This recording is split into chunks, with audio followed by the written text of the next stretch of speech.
Hello friends, मैं आपका फिर से स्वागत करता हूं हमारे YouTube channel Prince education Jaipur में। और फ्रेंड्स, हम देख रहे थे संविधान सभा।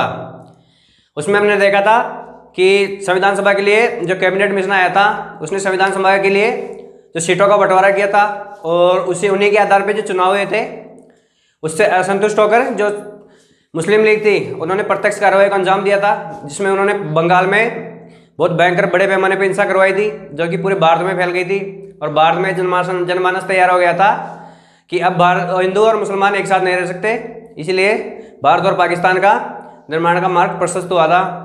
तो उसी कड़ी में अब आगे देखते हैं कि जो 389 सीटें थी,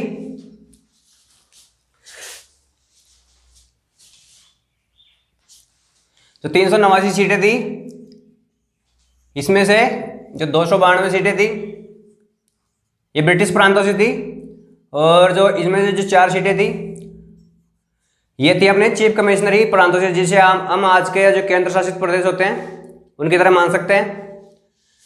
और इसके अलावा जो 93 सीटें थी देशी रियासतों के लिए। किसके लिए? देशी रियासतों के लिए, देशी रियासतों के लिए थी ये। और ये थी ब्रिटिश प्रांतों से, जो ब्रिटिश प्रांत है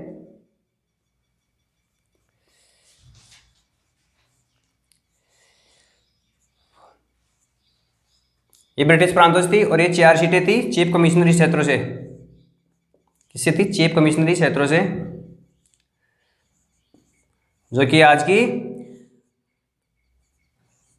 जो आज हम देखते हैं केंद्र शासित प्रदेश, उस तरह से चीफ कमिश्नर प्रदेश। तो इस तरह से सीटों का आवंटन हुआ था। इन पे चुनाव हुआ था कितने पे?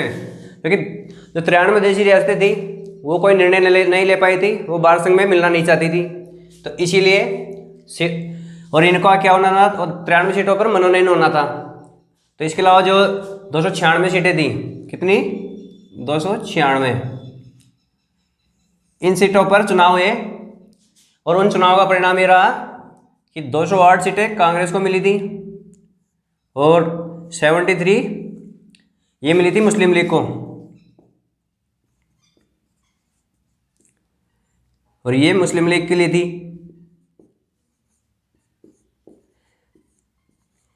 और इसके अलावा जो 15 सीटें थी ये अन्य को मिली थी, या अन्य जो दल थे इनको मिली थी।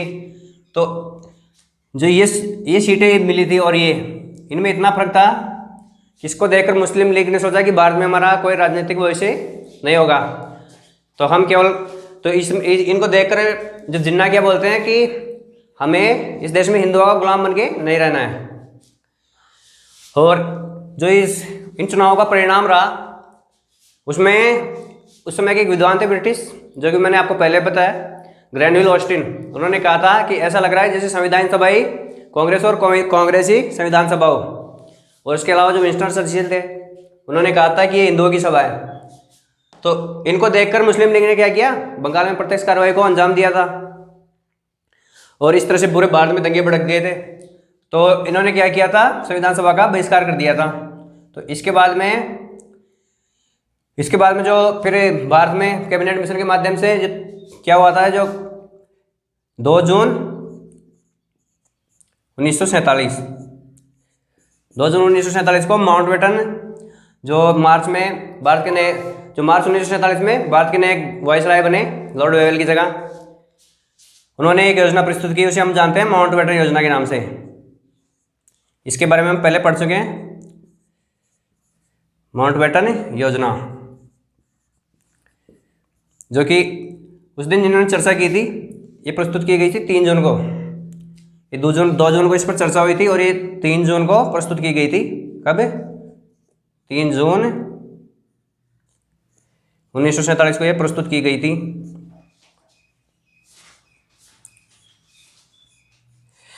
इसी योजना के माध्यम से भारत और पाकिस्तान दो नए राष्ट्र बनाए गए। और इससे पहले हम देखते हैं कि जो मुस्लिम लीग थी उसने संविधान सभा का बहिष्कार कर दिया था, और फिर रह गए थे कितने? मुस्लिम लीग के हटने के बाद में 299 सदस्य रह गए थे संविधान सभा में। इसमें से 207 सदस्यों ने भाग लिया था संविधान सभा की प्रथम बैठक में। कई किताबों में आपको एक आंकड़ा 211 मिलता है, लेकिन जो आधिकारिक आंकड़ा है वो 207 का ही मिलता है। तो इस तरह से क्या हुआ कि 207 सदस्यों ने भाग लिया। तो आप एक बार इसका स्क्रीनशॉट ले लीजिए, फिर हम आगे देखते हैं।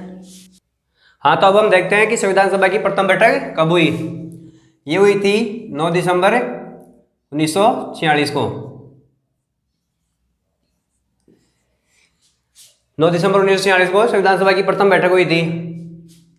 इसमें क्या किया गया था, इसमें 207 सदस्यों ने भाग लिया था। कितने? 207 सदस्य इन्होंने भाग लिया था प्रथम बैठक में, क्योंकि इसका मुस्लिम लीग ने बहिष्कार कर दिया था और जो देशी राज्य थे वो इस पर कोई निर्णय नहीं ले पाए थे। तो इसी वजह से 207 सदस्यों ने भाग लिया था प्रथम बैठक में।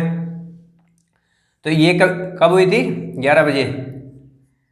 11 बजे स्टार्ट हुई थी प्रथम बैठक। तो 11 बजे का क्यों महत्व है? क्योंकि आज भी हमारी संसद की जो कार्रवाई है वही 11 बजे, आज भी 11 बजे ही स्टार्ट होती है। तो ये कहाँ पे हुई थी? ये दिल्ली के सेंट्रल हॉल में हुई थी। प्रथम बैठक हुई थी दिल्ली के सेंट्रल हॉल में, दिल्ली के सेंट्रल हॉल में।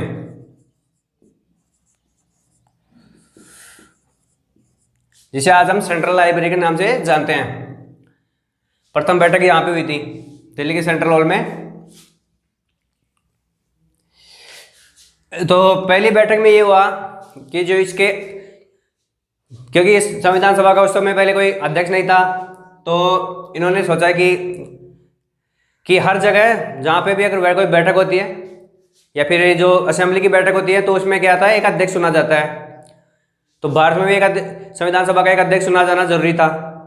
तो स्थायी अध्यक्ष तो उस समय पहली बैठक में नहीं चुन सकते थे। तो इसलिए जो डॉक्टर सच्चिदानंद सिन्हा थे, कौन? डॉक्टर सच्चिदानंद सिन्हा, सच्चिदानंद सिन्हा, इन्हें अस्थायी अध्यक्ष चुना गया। क्या किया गया? अस्थायी अध्यक्ष।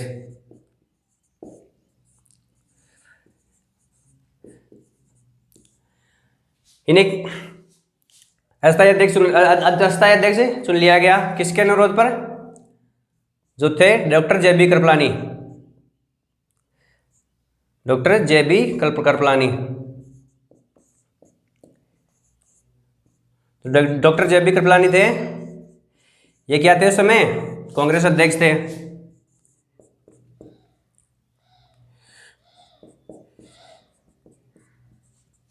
ये उस समय कांग्रेस के अध्यक्ष थे। तो इन्होंने एक अनुरोध पेश किया डॉक्टर जे.बी. कृपलानी के अनुरोध पर।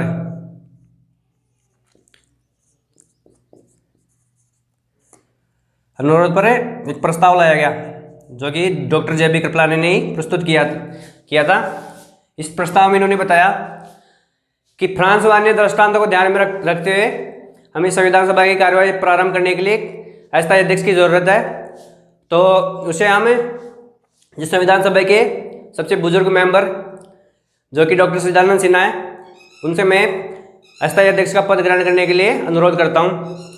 तो हमारी संस्कृति में पहले से विद्यमान है कि हम भारतीय बड़े बुजुर्गों का सम्मान करते हैं, और ये दृष्टांत लेकिन फ्रांस के संविधान से लिया गया था।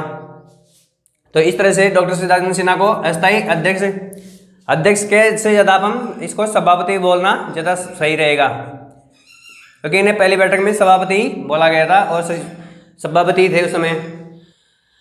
तो दोस्तों गर्मी बहुत हो रही है दोस्तों, तो पसीना बहुत ज़्यादा आ रहा है। तो मेरे पसीने की लाज रखनी है आपको, और अपने माँ बाप का भी सपना पूरा करना है।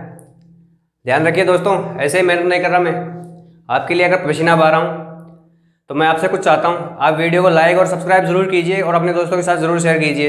ये पसीना ऐसे ही नहीं निकाल रहा हूँ मैं, तो मैं भी कुछ आपसे चाहता हूँ। बिना स्वार्थ के कुछ काम नहीं होता, तो आपको भी अपने माँ बाप का सपना पूरा करना है। तो उस स्वार्थ के लिए आप मेरा वीडियो देख रहे हो, तो आपको भी मेरे वीडियो को शेयर जरूर करना है। हाँ, तो दोस्तों फ्री की चीज़ आपको नहीं लेनी चाहिए, क्योंकि फ्री की चीज़ का फ़ायदा नहीं मिलता। आपको लाइक शेयर और सब्सक्राइब जरूर करना है, और दोस्तों के साथ ज़रूर शेयर करना। मेरा कर्जा उतर जाएगा, गुरु दक्षिणा मेरी यही होगी। वैसे मैं बहुत सारे लोगों का तो छोटा होगा बहुत लोगों से और बहुत लोगों के दोस्त बराबर होगा, कुछ एक लोग ही मेरे छोटे होंगे, मैं जानता हूँ। तो अब हम आगे देखते हैं। तो इसके बाद में जो डॉक्टर सच्चिदानंद सिन्हा थे, कौन? डॉक्टर सच्चिदानंद सिन्हा। इन्होंने एक अनुरोध किया और उस अनुरोध के अनुसार क्या किया गया? इस अनुरोध के अनुसार किया गया, जो फ्रैंक एंथोनी थे, कौन? Frank Anthony, Frank Anthony.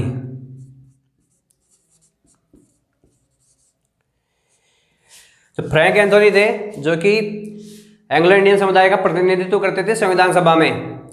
इनको डॉक्टर सच्चिदानंद सिन्हा के अनुरोध पर अस्थायी अध्यक्ष चुना गया या अस्थायी सभापति चुना गया, अस्थायी अध्यक्ष या सभापति। हम मैंने आपको पहले बताया था कि सभापति बोलना ज़्यादा उचित रहेगा, क्योंकि उससे पहले सभापति का पद होता था, अध्यक्ष इसके बाद में। जो 11 दिसंबर को बैठक हुई थी उसमें स्थायी अध्यक्ष चुना गया था, तब से अध्यक्ष कहा जाने लगा था। तो एक बार आप इसका स्क्रीनशॉट ले लीजिए, फिर हम देखते हैं अगली बैठक। संविधान सभा की दूसरी बैठक, दूसरी बैठक ये कब हुई थी? ये हुई थी 11 दिसंबर 1946 को। 11 दिसंबर 1946 को दूसरी बैठक का आयोजन किया गया था। तो इसमें क्या हुआ था? इसमें जो डॉक्टर राजेंद्र प्रसाद थे, कौन? डॉक्टर राजेंद्र प्रसाद।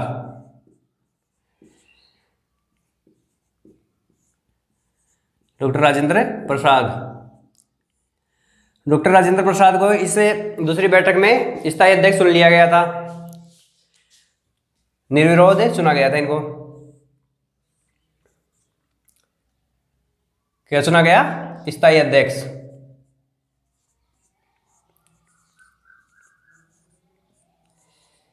स्थायी अध्यक्ष इन्हें चुन लिया गया था इस बैठक में, और इनको निर्विरोध चुना गया था। किस तरह से चुना गया था? निर्विरोध। इनके विरोध में कोई भी नहीं खड़ा हुआ था, इसलिए इनको निर्विरोध अध्यक्ष चुनाया गया। इसके बाद में हम देखते हैं जो एस.सी. मुखर्जी थे। कौन? एस.सी. मुखर्जी, हरीश चंद्र मुखर्जी। इनको अस्थायी अध्यक्ष उपाध्यक्ष चुनाया गया था। इन्हें उपाध्यक्ष का पद दिया गया था, और इन्होंने अपना पद संभाला था 25 जनवरी 1947 को इन्होंने अपना पद ग्रहण किया था।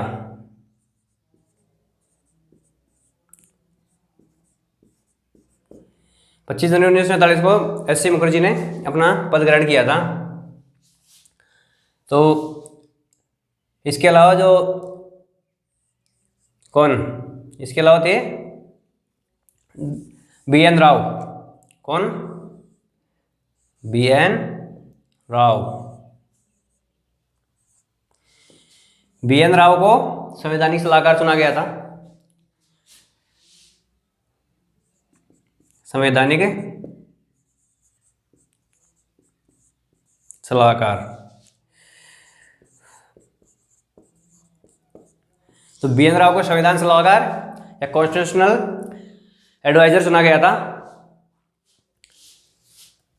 इसके अलावा जो एस.सी. मुखर्जी को उपाध्यक्ष बनाया गया था। तो दोस्तों एक विवाद चलता है कि अध्यक्ष एक थे या दो।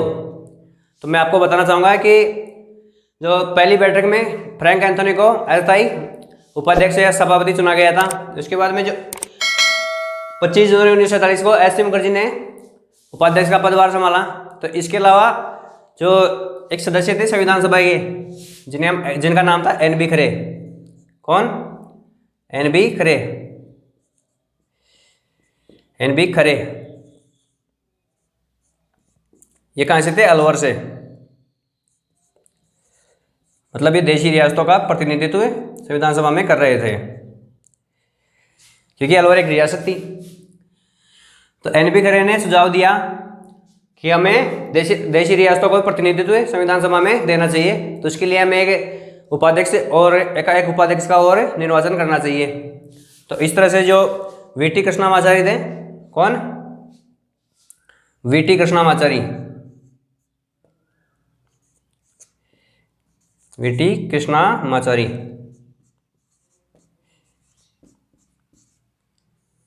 इनको भी अस्थायी अध्यक्ष, अस्थायी उपाध्यक्ष चुन लिया गया।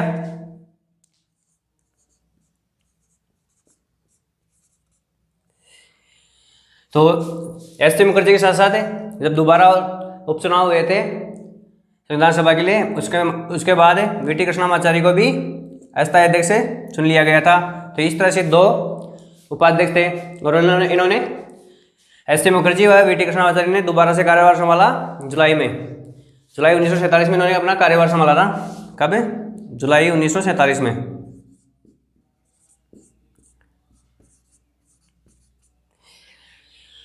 क्योंकि जब भारत और पाकिस्तान 2 पृथक राज्य बन गए थे तो कुछ एक इससे भारत के हिस्सों को मिलाकर पाकिस्तान बनाया गया था। तो इसके बाद में जो दोबारा से निर्वाचन हुआ था उसके बाद में एस टी मुखर्जी व वीटी कृष्णमाचारी को उपाध्यक्ष चुन लिया गया। तो अब हम देखते हैं तीसरी बैठक है। तो इससे पहले आप स्क्रीनशॉट ले लीजिए। तीसरी बैठक कब हुई थी? कौन सी तीसरी बैठक? जो तीसरी बैठक थी ये स्टार्ट हुई थी अपनी 13 दिसंबर 1946 को।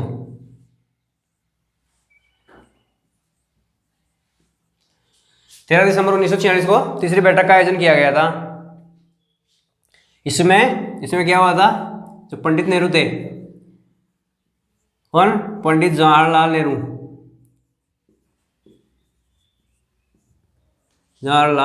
नेहरू, इनके द्वारा एक प्रस्ताव पेश किया गया था जिसे हम जानते हैं उद्देश्य प्रस्ताव के नाम से। किस नाम से जानते हैं? उद्देश्य प्रस्ताव के नाम से।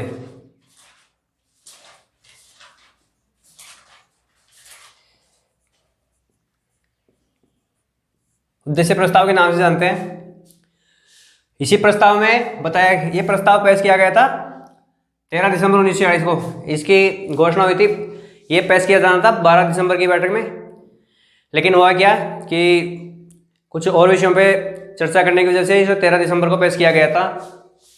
तो उद्देश्य प्रस्ताव में ये बताया गया था कि भारत का भावी संविधान कैसा होगा।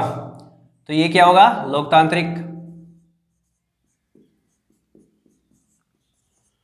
कि भारत कैसा देश होगा? लोकतांत्रिक देश होगा। और एक गणतांत्रिक भी होगा। गणतंत्र का मतलब जानते हैं आप? गणतंत्र का मतलब होता है कि जिस देश का जो अध्यक्ष होता है, जिसे हम राष्ट्रपति के रूप में जानते हैं, वो वंशानुगत ना होकर निर्वाचित हो। तो हमारे भारत का जो राष्ट्रपति है वो वंशानुगत ना होकर निर्वाचित है। जैसे इंग्लैंड का राजा वो निर्वाचित नहीं होता, वो क्या वंशानुगत है, पीढ़ी दर पीढ़ी चलते आ रहा है। पहले अपनी देशी रियासतों में ऐसा ही होता था। और लोकतंत्र का मतलब आप जानते ही हो कि जनता के लिए और जनता के द्वारा शासन। ये किसने कहा था? अब्राहम लिंकन ने। तो इस तरह से उद्देश्य प्रस्ताव पेश किया गया और उद्देश्य प्रस्ताव में कुछ महत्वपूर्ण बातें बताई गई कि भारत का संविधान कैसा होगा। और यही उद्देश्य प्रस्ताव, ये जो उद्देश्य प्रस्ताव है, यही प्रस्तावना का आधार है। जो हमारी प्रस्तावना जो हम आज देखते हैं उसका क्या है? ये आधार है, उद्देश्य प्रस्ताव। जो प्रस्तावना का आधार यही बना। हम अपने ये कह सकते हैं कि यही उद्देश्य प्रस्ताव ही प्रस्तावना है। तो 13 दिसंबर की बैठक में ये कुछ चीज़ें हुई। तो हम देख रहे थे कि हम बढ़ रहे थे नियमों की तरफ। तो जो एक संविधान बनाने के लिए चीज़ें चाहिए थी हमने वो सब की। पहले क्या किया? संविधान सभा के लिए चुनाव किए और चुनाव के माध्यम से क्या किया? आपने एक संविधान सभा बनाई, संविधान सभा का निर्माण हुआ। संविधान सभा का निर्माण तो हो गया। तो संविधान सभा का काम क्या था? संविधान का निर्माण करना। क्या करना? संविधान का निर्माण करना।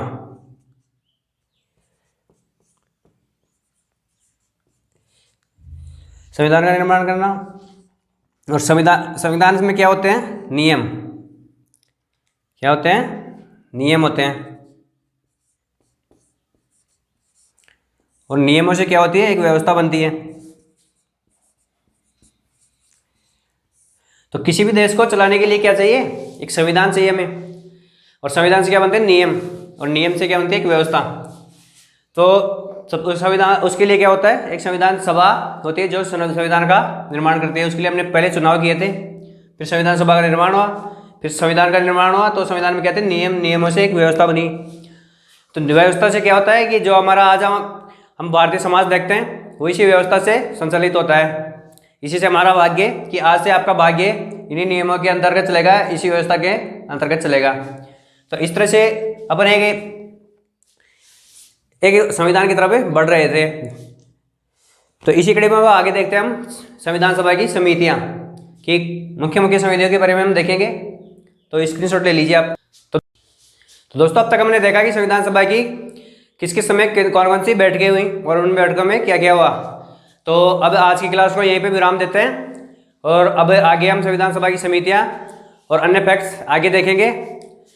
तो क्या ये कुछ टेक्निकल प्रॉब्लम्स आ रही हैं, इसके लिए हम आगे शूट नहीं कर सकते अभी। तो अगर आपको वीडियो अच्छा लग रहा है तो वीडियो को शेयर, चैनल को सब्सक्राइब और वीडियो को लाइक ज़रूर करना, और बहुमूल्य कमेंट जरूर करना, क्योंकि आपका कमेंट हमारे लिए बहुत ज़रूरी है। उसी के आधार पर हम खुद में इम्प्रूवमेंट करते हैं और आपके लिए बेस्ट से बेस्ट देने की कोशिश करेंगे हम। अगर आप कमेंट नहीं करोगे तो हमें पता नहीं लगेगा कि क्या कुछ कमी रह रही है, और हम हमारा पूरा बेस्ट देने की कोशिश करेंगे अगर आप कमेंट करते हो तो। तब तक के लिए थैंक यू वेरी मच। मिलते हैं नेक्स्ट क्लास में।